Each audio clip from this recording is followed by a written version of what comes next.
Hello everyone, welcome to the Analytics Mastery Club.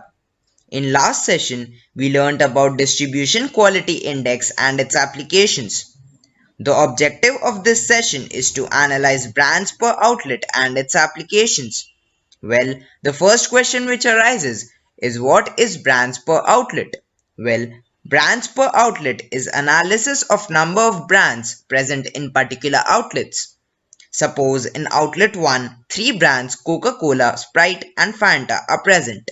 Then outlet 1 will be called 3 brand outlet or 3 BPO.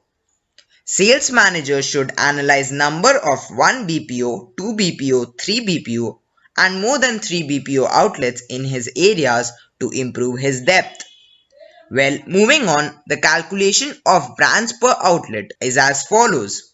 Suppose there are 5 outlets in area and number of brands purchased by each outlet is different. Apply pivot table and summarize data.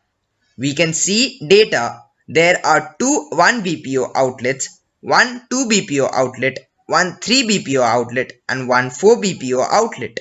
So, skills to be utilized in analysis are create pivot table, outlet code as row and brand as column, and count of outlets.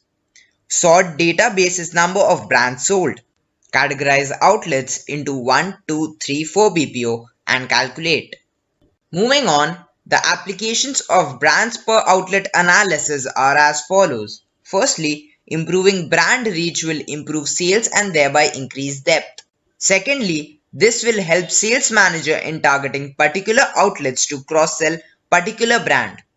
Thus, in this session, we learned about brands per outlet analysis, how to calculate it and its applications. With this session, we end our sales analytics part. In next session, we will learn about marketing analytics and types of analytics techniques used by brand managers and marketing people. Thank you.